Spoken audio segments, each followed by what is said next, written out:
அதில் மகசூல் வந்து நம்ம சொல்லிக்கிற அளவுக்கு எடுக்க முடியல. ரெண்டாவது ஒரு டைம் வந்து ரொம்ப வறட்சியான ஒரு காலம் வந்தது. 2017ன்னு நினைக்கிறேன், அது 16-17 காலங்களில் ஒரு பெரிய வறட்சியை சந்தித்தோம். அப்போ மணியில் விதைக்காவது போடணுன்றதுனால என்ன பண்ணோம், ஒரு 10 சென்ட்டு இந்த பெட்டு போட்டு தண்ணி தரையில் வழியாக விட்டு பராமரிக்கலான்னு ஆரம்பிச்சது தான். இது யாரையும் வந்து பார்த்து இல்லை யாரையும் கேட்டு யாரும் சொல்லிலாம் பண்ணல. நமக்கு தண்ணி பிரச்சனை, இதை எப்படி சமாளிக்கணும் அப்படின்னு சொல்லி பெட் அமைச்சு நம்ம பண்ணால் என்ன அப்படின்னு தான் தோணுச்சு. அப்போ தான் நம்ம முதல் முறையாக அதை பண்ண ஆரம்பித்தோம். பெட்டு போட்டு அமைச்சப்போ மகசூலும் கூடுன இதெல்லாம் இருந்தது, தண்ணியும் குறைவாக இருந்தது, அந்த பெட் அமைக்கிறதுக்கான செலவு கூடுதலாக இருந்தது. அவ்வளோதான், மற்றபடி ஒன்றும் பெருசாக இல்லை. கலை மேலாண்மையில் கொஞ்சம் எளிமையாக இருந்தது. அப்போ இதையே பண்ணக்கூடாதுன்னு சொல்லி நீண்ட நாளாக பண்ணிகிட்ருக்கோம். நம்ம ஏரியாவில் எல்லோரும் என்னை சுற்றி இருக்கிற விவசாயிங்கள்லாம் வந்து பார்ப்பாங்க, நல்லா இருக்குதுன்னுவாங்க. ஆனால் அடுத்தது போய் பண்ண மாட்டாங்க, யாரும் பாத்தியில் தான் பண்ணுறாங்க. நான் பார்த்த வரைக்கும் வயல்வெளியாக பம்பு செட்டை பூட்டி பாசனம் இதுதான் பார்த்துருக்கேன். யாரும் பாத்தி வச்சு மடை வச்சு தண்ணி கட்டுறதுன்னு இல்லை. மணிலாங்கிறதே வந்து வறட்சி பயிர், இது வறட்சியில் வாழக்கூடிய ஒரு தாவரம். ஆனால் நாம் என்ன பண்ணுறோம், அதிகமான நீர் கொடுத்து அதை வளர்ச்சியை தடைப்படுத்துகிறோம். வறட்சி இதுதான் அது மணிலாங்கிறது. நீங்கள் பெரும்பாலும் கிழங்கு வகைகள்லாம் எடுத்துக்கிட்டிங்கன்னு வச்சுங்களேன், நீங்கள் இது கிழங்கு வகை குடும்பம் தான். அது வேறு கடியில் விளையிறது. அப்போ செடிக்கு குறைவான தண்ணி கட்டும்போது நிறைய காய் வைக்கிறதுக்கான வாய்ப்பு இருக்கும். என்ன காரணம்னு கேட்டிங்கன்னா,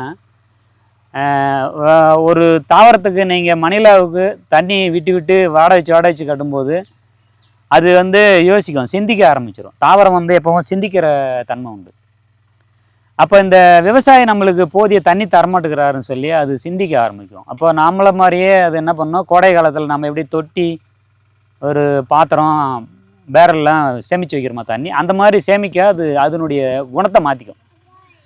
அப்போ சேமிக்கணும்னா அதுக்கு ஒரு பாத்திரம் வேணும், அதுதான் மணி. இதனுடைய இது காயினுடைய மணி. அப்போ மணி அதிகமாக சேமித்தா தண்ணி சேமிக்க வைக்கலான்னா அது குணத்தை மாற்றி அது என்ன பண்ணும், அம்பு நிறைய வைக்க ஆரம்பிக்கும். அப்போ நாம் என்ன பண்ணுறோம், வாடை வச்சு தண்ணி கட்டுறதுனால தான் அம்பு அதிகமாக இறங்கும். அம்பு இறங்குனா நம்மளுக்கு காய் அதிகமாக வரும். நம்ம அப்படி பண்ணுறது இல்லை யாரும் பெரும்பாலும். நான் பார்த்த வரைக்கும் இப்போதைக்கு அது வந்து இந்த கரண்ட்டு பில்லு கட்டும்போது அதுக்கு முன்னாடி வந்து கவலை தொலாத்தத்தில் இறக்கும் போது ஒரு மாறு தான் இருக்கும். பழைய ஆளுங்கள்லாம் தெரியும், அண்ணாவெல்லாம் தெரியும், ஒரு மாறு தான் இருக்கும். ஆமாம், அப்போ விளைச்சல் எடுத்தாங்க, அதே மண் தான் இந்த மண், இதிலே தான் எடுத்தாங்க. ஆனால் இப்போ எடுக்கலைன்றதுக்கு காரணம் என்னென்னா, நாம் ஒரு சில விஷயங்களை தெரிஞ்சு அதை கடைப்பிடிக்காத்து நம்மளுடைய இன்னும் கூட சொல்லலாம் ஒரு அந்த காலநிலை மாறி போச்சு. இலவச கரண்ட்டு தான் நான் பூட்டி விட்டுடலாம் அப்படின்னு சொல்லி அப்படிலாம் போனதுனால தான் மகசூல் குறைஞ்சிது. அப்போ நாம் என்ன பண்ணணும், பாத்தி இல்லைன்னா பெட்டு கட்டணும். அப்போ சின்னதாக கட்டி ஒரு 2 பாத்தி பாய்ஞ்சி அடுத்த பாத்தி பாயும்போது தண்ணி இருக்கக்கூடாது. அது அந்த பூமியை அப்சர்வ் பண்ணிக்கணும். ஈரத்தன்மை இல்லாமல் வறட்சியிலே இருக்கும்போது நீங்கள் பார்த்துருப்பீங்க, ஒரு இடத்துல மேடாக இருக்கிற இடத்துல ஒரு 10 செடி தண்ணி ஏறவே ஏறாது. நீங்கள் மணிலா பண்ண விவசாயம் நல்லா கவனம் இருக்கும், தண்ணியே ஏறாது. அது முளைச்சிருக்கும் செடி, ஆனால் செடி வாடிக்கினே தான் இருக்கும். அந்த காயை எடுத்தீங்கன்னா ரொம்ப திரட்சியாக இருக்கும். ஆமாம், உரிக்க முடியாது, வாயில் கடிச்சு உரிக்கிற அளவுக்கு திரட்சியாக இருக்கும். என்ன காரணம், அதுக்கு தண்ணி வந்து குறைவான தண்ணி தான் கேட்கும், நாம் நிறைவாக அதிகமான தண்ணி கொடுக்கும். அப்போ நாம் வறட்சியில் அதை வாட வச்சு கட்டினா சிறப்புங்கிறது தான் என்னுடைய இது. அந்த எங்கள் தாத்தா சொல்லி கொடுத்தாரு, அதுக்கப்புறம் அப்பா அந்த அதன் பிரகாரம் வாட வச்சு தண்ணி கட்டுவோம். பாத்தி சின்னதாக வைப்போம். பாத்திக்கு அப்புறம் இப்போ பெட்டு கட்டினதுனால அந்த மண்ணுக்குள்ள தண்ணி அப்சர்வ் பண்ணும்போது மண் லூஸ் கிடைக்குது. ஆமாம், மண் லூஸ் கிடைக்கும்போது அதனுடைய மணி பார்த்திங்கன்னா அம்பு அதிகமாக இருக்குது. இதை விட என்னென்னா, தண்ணி கட்டும்போது குளிர்ந்த வேலையில் தண்ணி கட்டணும். அம்பு இறங்கும்போது அதாவது 25 நாள்லே பூக்கள் பூக்க ஆரம்பிச்சிடும். அந்த 35-40 நாள் வரைக்கும் பூத்துட்டு பூ நின்ன உடனே அம்பு இறங்கும். அம்பு இறங்கும்போது மண் சூடு இருக்கக்கூடாது, தண்ணி கட்டினாலும் சூடான தண்ணி போகக்கூடாது. அப்போ நாம் கோடை காலத்தில் ரொம்ப ஜாக்கிரதையாக தண்ணி கட்டணும். சூடான தண்ணி கட்டினீங்கன்னா அந்த அம்பு சூடான மண்ணோ தண்ணியோ அதை தொட்டுடுச்சுன்னா அதோட நின்றுடும், அது அம்பு கீழே இறங்காது. இது யாருக்கும் நம்ம அறியாமல் ஒரு இது விஷயம். அப்போ தண்ணிலையும் அந்த மாதிரி நீர் மேலாண்மையிலே நாம் அந்த கோடை காலத்தில் ரொம்ப இதாக கட்டணும், குளிருக்கான டைமில் கட்டணும். இப்போ அடிப்படையில் பார்த்திங்கன்னா முன்னாடி நாம் மண்ணை தேர்வு பண்ணிக்கணும். கோடையில் பார்த்தீங்கன்னா எந்த மண்ணிலையும் களிமண்ணிலையும் இந்த கலர் மண்ணிலையும் பண்ணலாம். ஆனால் நீங்கள் ஈரம் பிடிக்கிற களிமண்ணில் நம்ம இதை பண்ணுறதை தவிர்த்துக்கணும். தண்ணி மழை கம்மியாக இருக்குன்னு சொல்லி ஒரு சிலர்லாம் களிமண்ணில் இதே பண்ணுறாங்க, அந்த மானம் பார்த்த பூமியை பண்ணுறாங்க, கார்த்திகை பட்டம் பண்ணுறாங்க. ஈரம் காத்துச்சுன்னா மணி அதிகமான காய் எண்ணிக்கைகள் குறையும். அதே மாதிரி அதில் இருக்கிற காயும் நல்லா தரமாகாது. ஆமாம், அது தண்ணி குடிச்சிட்டு அப்படியே இருக்கும். அதனால தான் கொஞ்சம் நாம் அந்த அந்த மண்ணுக்கு தகுந்த இடத்த தேர்வு பண்ணிக்கணும். தேர்வு பண்ணி நாம் கண்டிப்பாக உழவு எடுத்து நல்லா காய வச்சு பார் மாற்றணும். இதுக்கு இடையில வந்து நீங்கள் வேறு பயிர் பண்ணியிருக்கலாம், மணிலா கூட பண்ணியிருக்கலாம். ஆனால் நீங்கள் எந்த இன்புட்டு ஈடுபொருள் எதையும் கொடுக்கக்கூடாது. நீங்கள் எருவோ சாணி வேறு ஏதாவது கொடுக்குறேன்னீங்கன்னா ஃபங்கஸ் வரும்.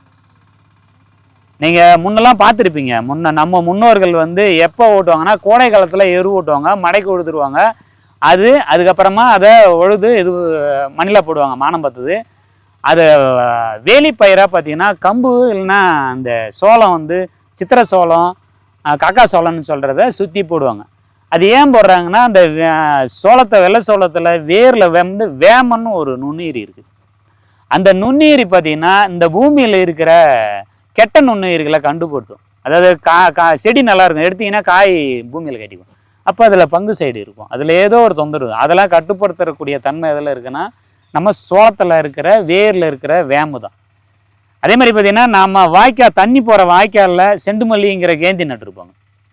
இப்போ அதெல்லாம் தவிர்த்துட்டோம். எந்த பயிராக இருந்தாலும் நடுவோம், எல்லாருக்கும் தெரியும் தானே, எல்லாருக்கும் தெரியும் செண்டு மல்லி என்ன வேலை செய்யுதுன்னு தெரியும். ஆனால் நம்ம தவிர்த்துட்டோம். அது செண்டு மல்லி நட்டையினால் தான் மட்டும்தான் நம்ம அந்த பூமியில் இருக்கிற நோயை கட்டுப்படுத்த முடியும். நீங்கள் வேறு எதனாலையும் கட்டுப்படுத்த முடியாது. இல்லை ஒரு வெற்றி வேறு வாசனை வர்றது, இல்லைன்னா லெமன் கிராஸ், அந்த வாய்க்கால் தண்ணி வழியாக எதையும் நட்டிங்கன்னா கட்டுப்பாட்டுக்குள்ள வரும். மெயினாக செண்டுமல்லி நட்டால் 2 நடக்கும். வேரில் சுரக்கிற என்ஜைம் அது தண்ணி வழியாக போகும்போது என்னான்னு கேட்டிங்கன்னா அந்த நெமட்டோட கட்டுப்படுத்தும். நெமட்டோட சாகடிக்கிறதுக்கு இன்னும் இது வரைக்கும் மருந்து கண்டுபிடிக்கல யாரும். கட்டுப்படுத்துறதுக்கான ஒரு இது. அதுக்கடுத்தது வேமங்கிறது தான் வெள்ளை சோளத்து வேரில் உருவாக்கப்பட்ட ஒரு நுண்ணுயிரி. இது தர வழியாக கட்டுப்படுத்தலாம். அப்போ நீங்கள் வாய்க்கால் வழியில் செண்டுமல்லி நடும்போது மேலே மஞ்சள் கலர் பூ பூக்கும். மஞ்சள் கலர் பூ பூக்கும்போது அந்த ஈர்ப்பு, குளவிகளினுடைய ஈர்ப்பு அதிகமாகும். நம்ம தோட்டத்தில் குளவிகளுடைய எண்ணிக்கைகள் அதிகமாகும். அப்போ நாம் என்ன பண்ணோம், கண்டிப்பாக நீங்கள் கேந்தி செண்டுமல்லி நடணும். இந்த விதை நீங்கள் ஊன்றும் போதோ இல்லை ஊன்ற மறுநாளே நீங்கள் கண்டிப்பாக நம்ம இது நடணும், என்ன பறவை தாங்கி நடணும். இதை பெரும்பாலும் யாரும் செய்கிறது இல்லையே. பேசுகிறவங்க எல்லாருக்கும் தெரியுமே, தெரியாதவங்க யாருமே இல்லையே. அதுக்கு முன்னாடி வந்து நாம் இலத்தழைகள்லாம் கொசரம் வரப்பில் மரம் வச்சுருந்தோம், அதை கவர் பண்ணி வெட்டி சேத்துல போட்டுருவோம். அது மொட்டை மொட்டையாக மரம் இருக்கும், அதில் பறவை தாங்கியாக பயன்படுத்தி பறவை இனம் இருந்தது. இப்போ யாரும் நம்ம மரத்தை அடியோட வேரோட பிடிக்கிட்டோம். அப்போ நம்ம பறவை தாங்கி வைக்கணும். 2 வேலை நடக்கும். பகல் நேரத்தில் வந்து ரெட்டவால் குருவி மைனா உட்காந்து கெடுதல் செய்ய பூச்சியை பிடிச்சி சாப்பிடும். இரவு நேரத்தில் ஆந்தாங்கோட்டா உட்காரும், கோட்டா உட்காந்து சாப்பிடும், அந்த எலியை பிடிக்கும். நீங்கள் மணிலா போட்டிங்கன்னா கிட்டத்தட்ட ஒரு 300-400 அடியில் இருக்கிற எலி கூட அந்த நறுமணம் தெரியுமா, அந்த முளப்பு திறன் கொட்டம் ஊறி வாய் வெடித்த உடனே அந்த மனம் வருமா, அது அங்கேருந்து பயணிக்கும். இங்கே மணிலா போட்டிருக்காங்க, நாம் இங்கே வந்து குடியேறிடலான்னு வரும் வரப்புக்கு. ஆமாம், வரும்போதே அந்த என்ன பண்ணோம், ஆந்தை பிடிச்சி சாப்பிடும். ஒரு எலியை முழுசாக சாப்பிடாது ஆந்தை, அதில் ஒரு சில உறுப்புகள் தான் சாப்பிடும். முழுசாக சாப்பிடுச்சுறான்னா ஒரு எலி 2 ஆந்தை சாப்பிட்டாலே போதுமான உணவு. ஆனால் ஒரு சில குறிப்பிட்ட ஆமாம் அந்த மாதிரி சாப்பிட்டு போயிடும். ஆனால் உறுப்புகளை மட்டும் சாப்பிட்றதுனால என்ன பண்ணோம், ஒரே ஆந்தை 2 எலி கூட பிடிச்சி சாப்பிடும், 3 கூட சாப்பிடும். கிடச்சிச்சின்னா அங்கேயே இருந்து சாப்பிடும். அப்போ நாம் இதை இப்படி தான் கட்டுப்படுத்த முடியுமோசரம். நீங்கள் இந்த செயற்கை விவசாயிகளாம் இருக்காங்க, இந்த திப்மட் போரானுங்கிற இந்த அமெரிக்கனுடைய குறை மருந்தை நெல்லில் அவிச்சு அதை மிக்ஸ் பண்ணி வரப்புங்களில் போடுறாங்க. எப்போ போடுவாங்கன்னு கேட்டிங்கன்னா கதிர் வந்து விளைஞ்சி கார்த்திகை மார்கழியில் தான் விளையும் இது. அப்போ வரப்புகளில் போடுறாங்க. அதுக்கப்புறம் மழை கிடையாது நம்மளுக்கு. மழை இல்லாத போது அந்த பூமியில் அது அப்படியே இருக்கும் நெல்லோட. இவங்க நெல் அறுவடை பண்ணிட்டு போயிட்டு மாட்டை கொண்டாந்து வரப்பில் கட்டிடுவாங்க. அப்போ மாடு என்ன பண்ணும், மேய்ஞ்சி நாக்கு எப்படியாவது அந்த இதில் பட்டுடும். ஒரு நாளைக்கு மேயாமல் நிற்கும், மறுநாள் ஜொல்லு விழுவோம், 3ஆவது நாள் வயிறு போகும், 4ஆவது நாள் அதனுடைய ஏதோ ஒரு சேதாரம் அடக்கும். அந்த மாதிரி நடக்கிற இடத்துல நானே பார்த்துருக்கேன். அந்த விவசாயி செய்வனை வச்சுட்டாங்கன்ற மாதிரி ஒரு தவறான சிந்தனை செயல்பாட்டில் இருக்கு. மருத்துவர் வந்து சொல்கிறாரு இது எங்களுக்கு தெரிலன்ட்டு போகிறாரு. அப்போ இந்த விஷயங்கள் வந்து நாம் பக்கத்தில் கொண்டு போய் கட்டுறதை கூட தவிர்த்துக்கணுன்றேன். உங்களுக்கு புரியுதா? நம்ம பொண்ணதில் நாம் நெல் அறுவடை பண்ணியிருக்காங்களே போய் கட்டலான்னு சொன்னீங்கன்னா கூட இந்த மாதிரி நடக்கிறதுக்கான வாய்ப்பு இருக்குது. அப்போ நாம் என்ன பண்ணோம், இந்த எலியை கொல்றதுக்கு இந்த குருணை மருந்து வந்து எலியை சாகடிச்சோம் இல்லையா, இந்த ஆந்தை வந்து என்ன பண்ணுச்சு, எலியை சாப்பிட்டு ஆந்தையும் செத்து போச்சு. ஆந்தை செத்து ஆந்தையை சாப்பிட்றதுக்கு கீரி சாந்துச்சு இல்லையா, கீரி இறந்துச்சு. கீரி இறந்த உடனே என்ன பண்ணுச்சு, அதை சாப்பிட்றதுக்கு காக்கா வந்துச்சு இல்லையா, காக்காவும் இறந்து போச்சு. இந்த நம்மளார் சொல்கிற உணவு சங்கிலி கட்டாச்சு பாரு, எவ்வளோ தூரம் போயிருக்குன்னு பாருங்க இது. ஆமாம், அதனால தான் சொல்கிறது, நீங்கள் பறவை தாங்கி வச்சா மட்டும் போகிறோம், எலியை கட்டுப்படுத்தலாம். எலியை கட்டுப்படுத்தலைன்னா எலி 3ல் 1 பங்கு சாப்பிட்றதா ஒரு ஆய்வு சொல்லுது. எப்படின்னு கேட்டிங்கன்னா, ஒரு ஜோடி எலி வந்துச்சுறான்னா இந்த 90 நாளில் 300 எலி ஆகுமா. அந்த கடலக்காயை சாப்பிட்டா கர்ப்பப்பை கலோரின் அதிகம், கர்ப்பப்பை பெருசாகி ஒரு எலி தாய் எலி பெட்டை எலி 3 வைக்குதுறான்னா 12 வைக்குமா குட்டி. புரியுதுங்களா? 12 குட்டி. அதனால தான் சொல்கிறது, முன்னோர்கள் எங்கள் பாட்டி எந்த பெண் குழந்தை இருந்தாலும் டெய்லி களைக்கொட்டையை ஊற வச்சு வறுத்து ஏதோ ஒன்று கொஞ்சம் 50 கிராம் 100 கிராம் கொடுத்தாங்க. அப்போது அந்த கிராமப்புற அறிவியல் அதெல்லாம் கடந்து வந்துட்டோம் இப்போ. அதனால தான் சொல்கிறது, கடலக்காய் தோட்டத்தில் மட்டும் இனவெருத்தி அதிகமாகும். அதனால் எலியை முதல்ல கட்டுப்படுத்தணும். அதுக்கு முன்னாடி நம்ம பூமியை தேர்வு பண்ணிக்கிட்டோம். விதை ரொம்ப முக்கியம். நீங்கள் நாடு விட்டு நாடு போய் கண்டம் விட்டு கண்டம் போய் கூட விதை பிடிச்சின்னு வராங்க. அது சாத்தியம் கிடையாது. நம்ம உள்ளூர் ஆராய்ச்சி நிலையத்தில் இங்கே இருக்கிற மண், தண்ணி, இங்கே இருக்கிற சூழல், பூச்சி மேலாண்மை இதெல்லாம் ஆராய்ச்சி பண்ணி தான் ஒரு ரகத்தை வெளியிடுறாங்க. ஆனால் நம்ம விளைச்சலுக்கோசரம் இந்த அரசாங்கம் ஏதோ தவறான ஒரு வழியை பாதையை காமிச்சு எங்கேயோ இருக்கிற குஜராத்லேயும் இதுலேயுங்கிற கொண்டாந்து இங்கே திணிக்கிறாங்க. கிர்னார் 5 அப்படின்னு திணிக்கிறாங்க. தயவுசெய்து அதை கையாளாதீங்க. திண்டிவனம் ஆராய்ச்சி நிலையத்தில் வெளியிடப்பட்டு கிட்டத்தட்ட 40-50 ஆண்டு காலங்கள் டிஎன்பின்னு சொல்லி அதில் 2-7ன்னு விட்டுருக்காங்க. அந்த 2-7 ரெண்டும் காமனாக ஒன்றா தான் இருக்கும். அது ரொம்ப சென்சிட்டிவாக இருக்கும். அது காமிக்கிறேன், நான் கொட்டையில் காமிக்கிறேன். அது ரெண்டும் ஈவனாக ஒரே மாதிரி தான் இருக்கும். காயில் பார்க்கும்போது உங்களுக்கு அதனுடைய மேலே இருக்கிற ஓட்டு பகுதியும் சைஸையும் நான் பார்த்து உங்களுக்கு சொல்லித்தர முடியும். அது நாட்டு ரகம், பாரம்பரிய ரகம், இது இந்த மாதிரி வட்டார சொல்கள் உண்டு. அந்த ரகங்கள் அதில் கையாளும் போது நம்மளுக்கு பல நன்மைகள் உண்டு. இந்த 50 ஆண்டு காலத்தில் தமிழகத்தில் இருக்கிற வேளாண் துறையில் ஆராய்ச்சி நிலையத்தில் பல ரகங்கள் வந்துச்சு. 2 வருஷம் அதிகபட்சம் 3 வருஷம் நிற்கும், அதுக்கப்புறம் காணாமல் போயிடும். என்ன காரணம்னு கேட்டிங்கன்னா, நம்மளுக்கும் அந்த காலநிலைக்கும் இந்த மண்ணுக்கும் ஒத்து போகலை. எப்படி ஒத்து போகலன்னு கேட்டிங்கன்னா, விளைச்சல் அதிகமாக இருக்கும், ஆனால் காய் வந்து கைக்கு வராது, உதிர்ந்துடும். இல்லை நோய் எதிர்ப்பு சக்தியை தாங்கிறதில்ல. 2வது பிஞ்சாவே இருக்கும், முத்தாது. நீங்கள் பார்த்துருப்பீங்க எல்லா ரகம். ஆனால் இந்த திண்டிவனத்தில் வெளியிடப்பட்ட ரகங்கள் மட்டும் காய் வந்து குறைவாக இருந்தாலும், நீங்கள் எண்ணிக்கைகள் குறைவாக இருந்தாலும் காய் நல்லா தரமாக இருக்கும். அது 120 நாள் சொல்லுவாங்க. 125 130 நாள்னா கூட காய் வந்து அறாது, ரொம்ப உறுதியாக இருக்கும். நோய் எதிர்ப்பு சக்தி, உங்களுக்கு மழையும் தாங்கும். பூமியில் மழை பெஞ்சு ஒரு வாரம் கழிச்சு எடுக்கிறதுக்கும் தாங்கும். இதில் இந்த மாதிரி விவசாயிகளோட ஒத்து போகிற ரகங்கள் தான் திண்டிவனம் 2-7. நீ மற்ற ரகங்கள் வந்து விருதாசலத்தில் வெளியிடப்பட்டது VRI 2ன்னு சொல்லுவாங்க. அந்த 2 பார்த்தீங்கன்னா உங்களுக்கு 90 நாளில் பார்த்தீங்கன்னா எடுத்துடணும். 90 நாளுக்கு அப்புறம் போனீங்கன்னா காய் பூமியில் நிற்க செய்யும். நீங்கள் பார்த்துருப்பீங்க. நீங்கள் 90 நாளில் எடுக்கலைன்னா காய் முளைக்க ஆரம்பிக்கும், இல்லைன்னா ஏதோ ஒன்று நடக்கும். அப்போ அந்த 90 நாள் நீங்கள் கரெக்டாக பார்த்து எடுக்க வேண்டியது இருக்கும்.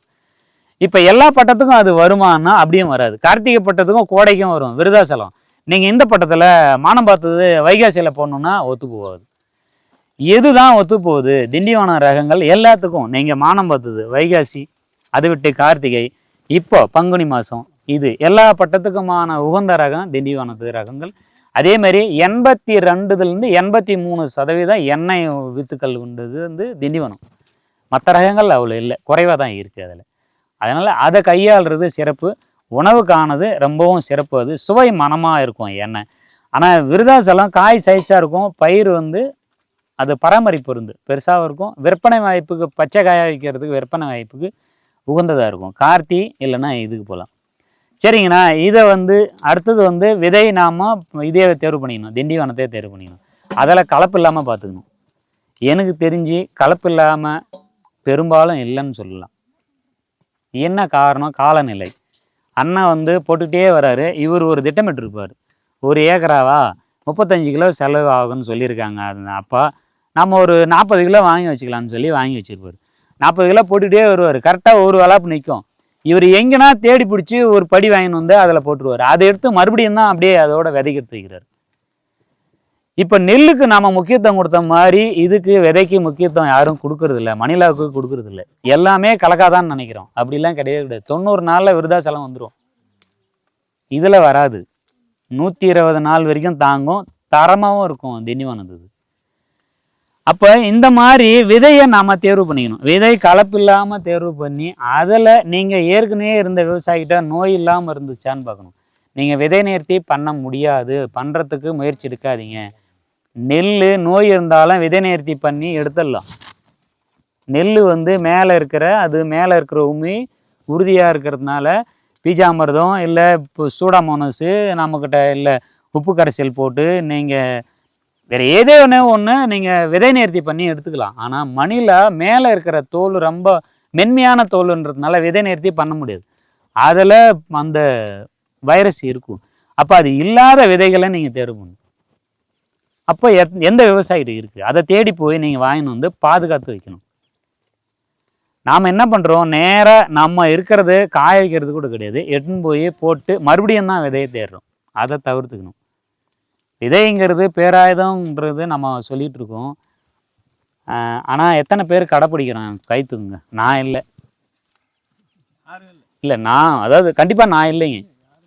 இப்போ சமீபத்தில் நடந்த சம்பவம், வேளாண் துறை என்னை அணுகுறாங்க. ஒரு விதை கையில் கொடுக்குறாங்க. விதைன்னா சாதாரணமாக இல்லை, வேளாண் துறையில் ஆராய்ச்சி பண்ண ஒரு ரகங்கள் புதுசாக இப்போ தான் வெளியிடுறாங்க. அந்த ரகத்தை அவங்களால பாதுகாக்க முடியல, என்கிட்ட கொடுக்குறாங்க. கொடுத்துட்டு இதை எனக்கு விதையாக பண்ணி கொடுங்கன்னு கேட்குறாங்க. என்னன்னு சொல்லி அதை தேடும்போது நம்ம யாராவது ஒரு அலுவலகத்தில் நம்மளுக்கு சாதகமான இருக்காங்க இல்லையா, அவங்கள கேட்கும்போது அவங்க சொல்கிறாங்க, எந்த விவசாயத்தை கொடுத்தாலும் 60% தான் முளைப்பு திறன் மணிலாவில் கொடுக்குறாங்களாம். வேற யாரும் அதுக்கு மேலே யாருமே கொடுக்கலையும். என்ன காரணம் தெரியுமா? யாருக்காவது ஒரு அனுபவம் யாராவது சொல்லுங்க பார்க்கலாம். எல்லாருமே கண்கூட பார்த்துட்டு இருக்குது, தெரியல. அது ஒரு காரணம். இதுக்கு இன்னும் ஒரு காரணம் இருக்குது. ஆனால் சொல்கிறேன் பாருங்க. முதல் காரணம் நெல் வயலை நெல் நடவு பண்ணி கெமிக்கல் விவசாயி களைக்கொல்லி போட்டு அறுவடை பண்ணிட்டு மறுபடியும் அதை ஓட்டி மணிலா போடுறாரு. அந்த களைக்கொல்லினுடைய தாக்கம் அந்த விதையில ஊடுருவி முளைப்பு திறனை டிஸ்டர்ப் பண்ணோம். இது அவங்களே கண்டுபிடிச்சி என்ன பண்ணுறாங்க, இயற்கை விவசாயிகிட்ட கொடுத்து விதையை உற்பத்தி பண்ணுங்கன்னு சொல்லி அவங்களே அதை முன்னெடுப்பு பண்ணுறாங்க. இது வெளியே சொல்ல, அதை பதுக்கி வச்சுக்கிட்டு யாருக்கும் சொல்லாமல் இவங்க என்ன பண்ணுறாங்க, ஏங்கன்னு அணுகுறாங்க. அப்போ நான் இங்கே என்ன பண்ணுறோன்னு கேட்டிங்கன்னா, களைக்கொல்லி சொன்னதுனால சொல்கிறேன், நான் நேரில் பார்த்தது. நம்ம அவுலூர்பேட்டை ரோடு இருக்குல்ல, அவுலூர்பேட்டை திருவண்ணாமலை ரோடு, அது முளைச்சி விளைச்சல் கொடுக்கும். அந்த விதையை அந்த ஊடுருவி போய் டிஸ்டர்ப் பண்ணுறதா எனக்கு தெரியாது. அவங்க தான் அதை கண்டுபிடிச்சி சொல்கிறாங்க, முளைப்பு திறனை தொந்தரவு கொடுக்குதுன்னு சொல்லி. அப்போ என்ன பண்ணுறாங்க, என்ன அணுகுறாங்க. சரி, இது தெரிஞ்சு நாம ஏன் பயனடையக்கூடாதுன்னு சொல்லி எவ்வளோ ரேட்டுன்னு கேட்குறேன். 110 ரூபா சொல்கிறாங்க. 140 ரூபா கொடுக்குறதா இருந்தால் நான் உற்பத்தி பண்ணி தரேன், இல்லைன்னா நான் டிமாண்ட் வைக்கிறேன். அவங்க ஒத்துக்கிட்டாங்க. அது 110 ரூபா கொடுத்துட்றாங்க பில் போட்டு. இந்த 30 ரூபாயை வேற ஏதாவது போட்டு கிளைம் பண்ணி தராங்க. அவங்க சட்டப்படி 108 ரூபாய் அவங்க பண்ணி தந்துடுறாங்க. ஆனால் மீதி காசை வேற ஏதோ ஸ்கீமில் கிளைம் பண்ணி தரேன்னா ஒப்புதல் கொடுத்து இப்போ நான் பண்ணிட்டு இருக்கோம். ஏன் இதை சொல்ல வரேன்னா, இயற்கை விவசாயத்தில் நாம் நெளிவடைஞ்சிட்டோம், பின்னுக்கு போகலாமா, என்ன பண்ணலாம், மதில் மேலே இருக்கிற செவரு மாதிரி பூனை மாதிரி நம்ம உட்காந்துருக்கோம். இது உண்மைதானே? இந்த பக்கம் குதிக்கலாமா, அந்த பக்கம் குதிக்கலாமா? அதுக்கு தான் நான் ஒரு பாசிட்டிவான ஒரு விஷயத்த சொல்ல வரேன். ஏன்னா அவங்க அணுகுறாங்கங்கிறது. அப்போ விதையை தேர்வு பண்ணி நாம் என்ன பண்ணணும், நாம் விதை நேர்த்தி பண்ண முடியாது. அதனால் விதையை தரமான விதையாக நீங்கள் எடுத்துக்கணும். அவங்க பண்ணுறாங்க, ஏதோ கலராக பவுடர் போட்டு பெட்டுவாங்க, என்னென்னவோ கலர் இருக்கும், அது பார்த்தீங்கன்னா தெரியும். ஆமாம், அவனை கேட்டீங்கன்னா எலி சாப்பிடாதுன்னு ஒருத்தன், இன்னொருத்தன் பார்த்தீங்கன்னா அது புள்ளப்பூச்சி சாப்பிடாது, அந்து பூச்சி வராது அப்படின்னு சொல்லி கலராக பெட்டி தந்து கொடுப்பான். அதெல்லாம் இன்னும் இப்போ உள்ளே போனால் பெரிய இது. அப்போ நாம் விதை நேர்த்தி பண்ண முடியாதுன்றதுனால நல்ல தரமான விதைகளை நம்ம கொண்டாந்து நீங்கள் பதமாக இருக்கும்போது நடவு பண்ண ஆரம்பிக்கலாம். எப்போ கோடை காலத்தில் இப்போ நடவு பண்ண போகிறீங்க. நீங்கள் எவ்வளோ தான் ஈரத்தில் நீங்கள் மணிலா தூவினீங்கனாலும் இந்த காலநிலைக்கு இந்த வெப்பத்துக்கு ஒரே மணி நேரத்தில் ட்ரை ஆகிடும், ஈரம் முளைக்காது, கொட்டை ஊறாது. அரை ஈரம் ஆகி முளைப்பு திறன்னு பாதிக்கும் மேலே இழப்பு தன்மை. இதுக்கு முன்னாடியே நம்ம வச்சிருக்கிற விதை வந்து முளைப்பு திறன் இருக்குதான்னு பரிசோதிக்கிறது எத்தனை பேர்? நீங்கள் 24 மணி நேரத்தில் வாய் வெடிச்சிடும். முளைப்பு திறனை பரிசோதிக்கலாம். சும்மா கொட்டையை ஊற வச்சு நீங்கள் துணியில் கட்டி வச்சினால வாய் வெடிச்சிடும். அப்போ முளைப்பு திறனை பரிசோதிக்கணும். பரிசோதிச்சுட்டு அப்புறமா நாம் நடவு ஆரம்பிக்கலாம். எப்படின்னா இப்போ திட்டு கட்டிடுறோம், பார் மாற்றிட்டு விதை எப்போ வேணாலும் ஊனலாம். இந்த வெயிலினுடைய மண் சூடில் விதையை பாதிக்கிறது இல்லை. ஆனால் மண் சூடாக இருக்கும்போதோ கோடையில் நீங்கள் வெயில் அதிகமாக இருக்கும்போது தண்ணி கட்டினீங்கன்னா அந்த தண்ணி சுடுதண்ணி மாதிரியே போகுது. அப்போ சுடுதண்ணி மாதிரியே போய் பாயும்போது அந்த கொட்டையினுடைய முளைப்பு திறன் குறையுது. அப்போ நம்ம எப்போ தான் தண்ணி கட்டுறது? நீங்கள் எப்போ வேணாலும் விதையை ஊனுங்க. இரவு நேரம் முடிஞ்ச அளவுக்கு இரவு நேரம் அதிகாலையில் நீங்கள் தண்ணி கட்டணும். தண்ணி கட்டினால் மட்டும்தான் முளைக்கும். நல்ல ஈரம் இருந்துச்சு, நான் கொட்டை போட்டு வந்தேன் அப்படின்னா முளைக்காது. அதுக்கு தேவையான ஈரம் ஆவி ஆகிடுது இந்த வெப்பத்தில். இதே கார்த்திகை மாதம்னா நீங்கள் ஈரம் கம்மிதாக சேர்ந்துனா கூட பனிப்பொழிவில் உட்காந்துக்கும், ரெண்டும் கலந்து முளைப்பு வந்துடும். நான் சொல்கிறது கோடையில். இப்போ நீங்கள் விதையை ஊன்றதுக்கு நீங்கள் இந்த மாதிரி மேனுவல் சீல்ட்ரு இதை பயன்படுத்துறது ரொம்ப சிறப்பு. இந்த சீல்டரை கரெக்டாக 3 இன்ச்சிலிருந்து 2.5 3 இன்ச்சு தான் இது கீழே போகும். 5ஆவது நாள் எல்லாமே முளைப்பு வந்துடும். இல்லை முடியல அப்படின்னா களைக்கட்டில் வெட்டி போடணும். கையால் ஊன்றதை தவிர்த்துங்க. எவ்வளோ ஈரமாக இருந்து கையால் ஊனினாலும் தோல் கைட்டிக்கும். சின்னதாக கைண்டுச்சுன்னா கூட முளைப்பு திறன் எழுந்துடும். அதே மாதிரியே அதில் கசப்பு கொட்டை கொஞ்சம் சுருக்கமாக இருக்கிற கொட்டை முளைக்கும். செடி அப்படியே குமுத்துக்கிட்டு அப்படியே இருந்து காயும் இல்லாமல் அந்த துளிரும் ஓடாமல் அப்படியே இருக்கும். பார்த்துருப்பீங்க இதில் அப்படியே இருக்கும். இதுக்கெல்லாம் அந்த சுருக்கம் கசப்பு கொட்டை தேவையில்லாத கொட்டையை நாம் பண்ணுறது தான். அதை எடுக்கிறது இல்லை, கொட்டை பத்தாதில்ல, அதை எடுத்துட்டா அதை நம்ம போட்டுடுறோம். அப்போ நீங்கள் அந்த முளைப்பு கொட்டை அந்த கசப்புலாம் கண்டிப்பாக எடுக்கணும். சுருக்கமாக இருந்ததுன்னா நீங்கள் எவ்வளோ பெருசாக இருந்தாலும் ரிமூவ் பண்ணணும். சின்னதாக கூட இருக்கட்டும், ஆனால் சுருக்கம் இல்லாமல் திரட்சியாக இருக்கிறத நீங்கள் தாராளமாக போடலாம். ஈல்டு நல்லாயிருக்கும். இப்போ இதை என்ன பண்ணுறோம், கையால் ஒணும்போது விதை வந்து உரியும், மேலே இருக்கிற தோல் உரியும். அதனால் நீங்கள் களைக்கட்டில் வெட்டி போடணும். இல்லைன்னா இந்த மாதிரி மேனுவல் சீல்டரில் போடுறது ரொம்ப சிறப்பு. இது தண்ணி கட்டிட்டு நாம் அந்த பெட்டில் வந்து மேலே ஏறாமல் தண்ணி இதில் மட்டுமே பாஞ்சு வரணும். பெட்டில் ஏறிச்சுன்னா களை வரும். நீங்கள் 45 நாள் வரைக்கும் நீங்கள் மழை வராமல் இருந்தால் பெட்டில் களை வெட்ட வேண்டிய வேலையே வராது. தண்ணி பாயிற இடம் மட்டும்தான் களை வெட்ட வேண்டியது வரும். இதுக்கு இடையில மழை வந்ததுன்னா மேலே களை வெட்ட வேண்டியது வரும். மழையே வரல, ஒரு 45 நாளுக்கு மேலே 50 நாளுக்கு மேலே மழை வருதுடானா களை முளைக்காது. இது வந்து முடிக்கும், செடி முடிக்கும். செடி மூடணுன்னா நீங்கள் 3/4க்கு அரை. நீங்கள் மேனுவல் சீட்டர் இல்லையா, இல்லை நாம் ஆளுங்க போடுறோமா, 3/4க்கு அரை. அது நீங்கள் தவறாமல் பண்ணணும். நீங்கள் ஒரு பாட்டியில் 3/4க்கு அரையில் ஏதேனும் ஒரு செடி இல்லைன்னா கூட உருப்படி காய் 100 கிராம் காய் நம்மளுக்கு போயிடும். சரி சேர போடலாமானாலும் காய் குறையும். விதையினுடைய எண்ணிக்கைகள் அதிகமாகும் போது நம்மளுக்கு செலவு அதிகமாகும். செலவில் அதிகமாகும்போது உற்பத்தி எவ்வளோ வந்தாலும் நம்மளுக்கு கட்டுப்படி வராது. அப்போ அங்கே நஷ்டமாகுது. இதில் நாம் இதில் பண்ணுறது வந்து ஒரு 30லேருந்து 32 கிலோ தான் போடும். ஆனால் நீங்கள் ஏர்லேயோ டிராக்டர்லையோ போட்டிங்கன்னா 40 கிலோ போட்டு வரும். அந்த காவாயில் அங்கே இங்கே நிறைய வேஸ்டேஜ் வரும். இப்போ இந்த மாதிரி பெட்டு கட்டிட்டு நாம் மேனுவல் செட்டர்லேயே கலெக்டர்லேயே போகும்போது 30 கிலோவுக்கு மேலே தாண்டறதுக்கு வாய்ப்பே இல்லை. அதுவும் இது 28 கிலோ கூட போடலாம் திண்டிவனத்துக்கு. அந்த நான் சொல்கிறது பெருசு அதிகமாக போடும். ஒரு 35 கிலோ கூட வந்துடுது. அப்போ நாம் விதையை வந்து இந்த மேனுவல் சீடரில் அந்த விருதாசலத்தை தயவுசெய்து தவிர்த்துக்குங்க. இது வந்து உருட்டு பயிர் மட்டும்தான் போடும். இது உருட்டாக இருக்கும். திண்டிவனத்துலாம் உருட்டாக இருக்கும். விருதாசலம் வந்து வால்வாலாக இருக்கும். கொட்டை பார்த்துருப்பீங்க நீங்கள் காமிக்கிறது. அப்போ அந்த இதில் சீடரில் உட்கார்றதில்ல. அந்த மாதிரி அது மேனுஃபேக்சர் பண்ணியிருக்காங்க, உற்பத்தி பண்ணியிருந்தாலும் அந்த கொட்டை விடாது. நீங்கள் ஒரு பாத்தியில் 100 செடி குறைவாக இருந்ததுன்னா உங்களுக்கு குறைஞ்சபட்சம் பார்த்தீங்கன்னா 10 கிலோ காய் ஆகுது. அப்போ மகசூல் குறையும். அரைக்கு 3/4 கண்டிப்பாக இருக்கணும். நீங்கள் மேனுவல் சீடரில் போட்டிங்கன்னா 5 நாளில் முளைப்பு தரணும், பாடு வச்சு போக்க மறுபடியும் கையில் ஊனிட்டு வந்துடலாம். ஆனால் நீங்கள் ஏரில் போடும்போது அது 9 நாள் வரைக்கும் வரும். ஆமாம், இதிலே கூட மறுபடியும் இது பண்ணி தள்ளிக்கலாம். ஆமாம், ஆனால் பெட்டு மேலே ஏறக்கூடாது. தண்ணி ஏறாமல் பற்றணும். ஏறிச்சுன்னா மண்ணாண்டு போய் மம்டியில் இன்னொரு ஒரு அரை மணி நேரத்தில் 1 மணி நேரத்தில் முடிச்சிருவாப்ல. ஃபீல்டுக்கு போகும்போது அதை காமிச்சிடும். மண்ணோட ப்ராக்டிக்கலை பார்த்து பொறுத்திக்கலாம். அப்போ நாம் என்ன பண்ணுறோம், அந்த விதை ஒன்றது ஒரு செடி கூட நாம் பாடுவாசி இல்லாமல் பார்த்தணும். ஒன்று களை முளைக்கும், நம்மளுக்கு மகசூல் குறையும். பரப்பளவு நாம் அதிகரிக்கிறதோட நாம் குறைய வச்சு இதை நாம் கரெக்டாக பராமரித்தா ரொம்ப சிறப்பாக இருக்கும். இப்போ முதல் தடவை நாம் தண்ணி கட்டியாச்சு, அதுக்கப்புறம் நீண்ட நாள் வரைக்கும் இருக்கலாம். நீங்கள் கார்த்திகை மாதம் 1 மாதம் கூட இருக்கலாம். அந்த டைம்லாம் வாடாமல் இருக்கும் செடி. இப்போ ஒரு 15 நாள்லேயே வாட ஆரம்பிக்கும். அப்போ வாட வச்சு தண்ணி கட்டுறது ரொம்ப சிறப்பு. அதான் சொல்கிறது, அதனுடைய குணங்களை மாற்றணும்.